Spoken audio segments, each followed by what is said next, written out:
amis, j'espère que vous allez bien. Moi c'est Stacy du compte Instagram et de la chaîne Les Sœurs Fileuses. Et aujourd'hui on se retrouve pour un vlog couture. On va coudre ensemble la robe Lison de Maison Cobalt dans le tissu Opulence de chez Liz Taylor. Je vous avais déjà présenté ce tissu et ce projet dans ma vidéo haul que je vous mettrai dans le petit. Je vous invite à aller la regarder si ce n'est pas encore le cas.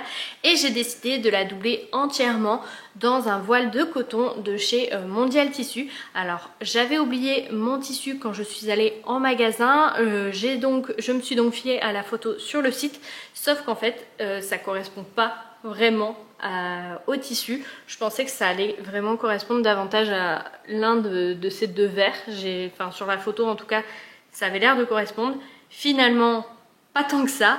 J'ai quand même décidé de couper ma doublure dans ce tissu là puisque c'est pas une couleur que j'utilise régulièrement. J'avais donc pas envie de me retrouver avec un tissu sur les bras et honnêtement ça va encore.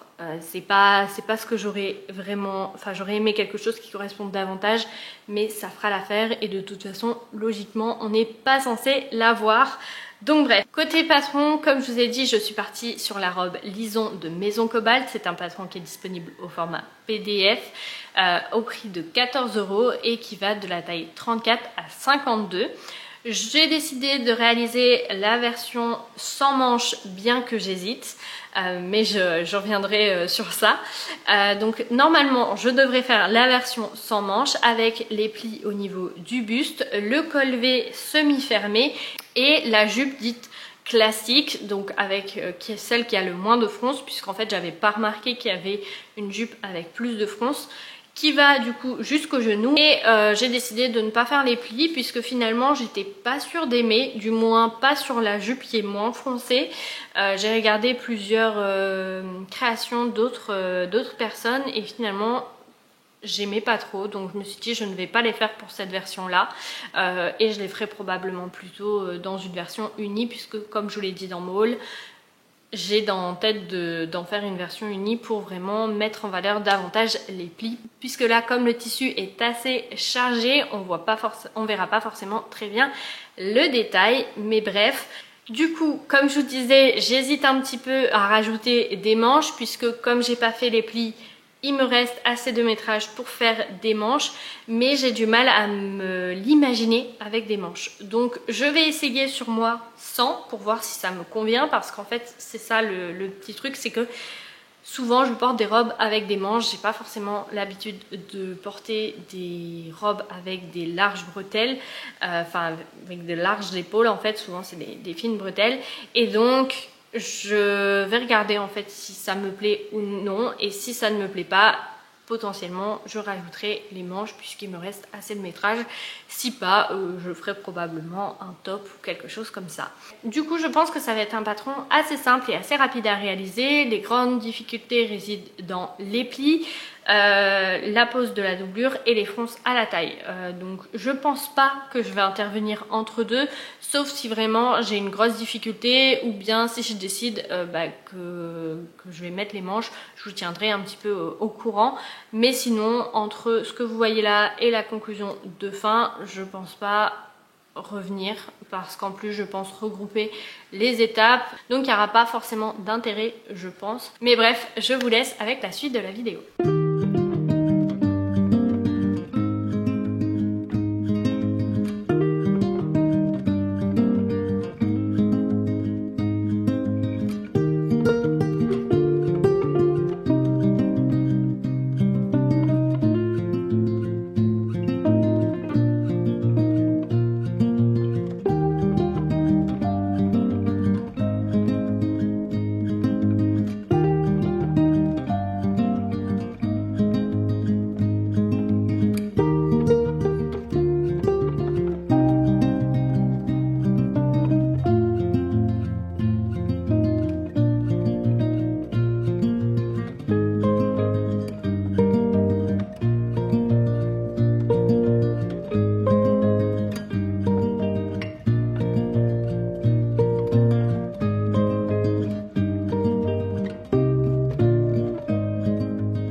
cm afin que la couture vienne se positionner juste à côté de la couture précédente.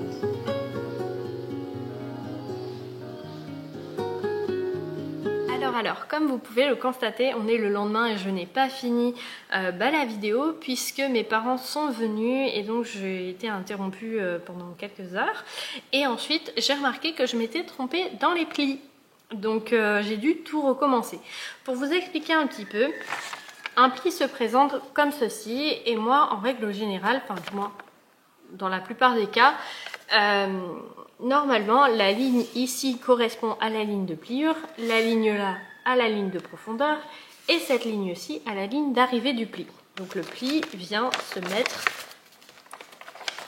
hop, comme ceci. Sauf que là, la créatrice a décidé de faire une autre méthode qui en soi fonctionne aussi, c'est-à-dire elle est venue plier sur la ligne du milieu, la ligne 1 et 2 correspond du coup à la ligne de profondeur et donc le pli vient se positionner un peu là où il souhaite. Il faut juste que la profondeur soit bien de 5 cm et il n'y a pas forcément de repère de où doit arriver en fait le pli. Moi j'ai donc fait la méthode que je fais habituellement, celle que je connais, et donc je ne suis pas arrivée au résultat que la créatrice avait fait, puisque mon pli arrivait à ce niveau en fait ci, donc à ras de la couture, mais normalement il doit dépasser. Donc j'ai dû recommencer, sauf que petit souci, c'est que je n'ai pas de craie. Je n'avais donc pas pu tracer mes lignes de pli sur l'endroit, donc j'avais déjà bien galéré puisque mon pli, je devais le faire comme ceci et forcément, si la ligne est à l'intérieur, je ne la vois pas. Donc j'avais épinglé toutes mes lignes pour avoir mes repères sur l'endroit. Sauf que les lignes que j'avais faites s'étaient effacées puisque j'avais essayé au crayon mais j'avais l'impression d'abîmer mon tissu et donc j'avais décidé de les faire aux frictions. Forcément quand j'ai repassé les premiers plis, ils se sont effacés et donc je n'avais plus les repères. J'avais juste du coup les lignes de pliure, donc je repassais partout des épingles pour ne pas perdre ces repères, ne pas devoir retracer des lignes puis réépingler. Je suis venue repasser approximativement à plat et ensuite je suis venue faire les plis comme la créatrice l'indique et j'ai obtenu le résultat que je devais. Je voulais terminer la robe hier puisque j'avais prévu de coudre un autre projet aujourd'hui, donc je m'étais dit je vais au moins coudre le buste, comme ça il ne reste plus demain qu'à coudre les fronces et ça ira. Sauf que c'était sans compter sur l'ouverture semi-fermée. Moi je pensais que j'allais venir coudre le milieu devant et ensuite j'allais venir coudre la doublure comme habituellement, mais il y a une petite subtilité puisque le milieu devant n'est pas très marqué. Je ne sais pas si vous verrez, mais il n'y a pas... Enfin, ça fait pas un angle très dessiné. Du coup, on doit venir coudre la doublure, s'arrêter à 5 cm en fait du bas et ensuite venir coudre le milieu devant. Sauf que dans ce que j'avais compris hier, étant donné que j'étais fatiguée, je pensais que la doublure et le devant allaient être cousus ensemble et donc ça m'embêtait pour la doublure de ma jupe. Finalement j'ai regardé la vidéo et j'ai compris que non. J'avais déjà regardé hier mais je l'avais passé en rapide pour avoir l'info rapidement, sauf que du coup j'étais passée à côté. Donc là j'ai regardé un petit peu plus tranquillement, vous l'aurez vu juste avant, et j'ai compris ce que je devais faire. Ma doublure et mon dos seront bien séparés et je n'aurai pas de soucis. Du coup là je vais aller terminer mon buste, ensuite je vais aller manger et je terminerai la robe cet après-midi. Bref, je vous laisse avec la suite de la vidéo. On se retrouve plus tard pour la conclusion et le résultat porté, en espérant qu'il arrête de pleuvoir pour que je vous fasse le résultat final.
Alors on se retrouve, on est quelques semaines plus tard pour la conclusion de la vidéo puisque je n'ai pas eu le temps de la faire le lendemain et il me semblait que j'avais juste les photos, enfin les vidéos portées à tourner et en fait au montage je me suis rendu compte que non, j'avais pas filmé non plus la conclusion. Du coup on se retrouve aujourd'hui pour ça, ça a pris beaucoup plus de temps que prévu, normalement la vidéo devait sortir début septembre sauf que je me suis pris un carreau de carrelage dans le nez et du coup j'allais pas filmer avec une grosse cicatrice en plein milieu, pas très jolie. Là elle se voit encore légèrement, elle se voit d'ailleurs moins à la caméra que en réalité il me semble, mais bon.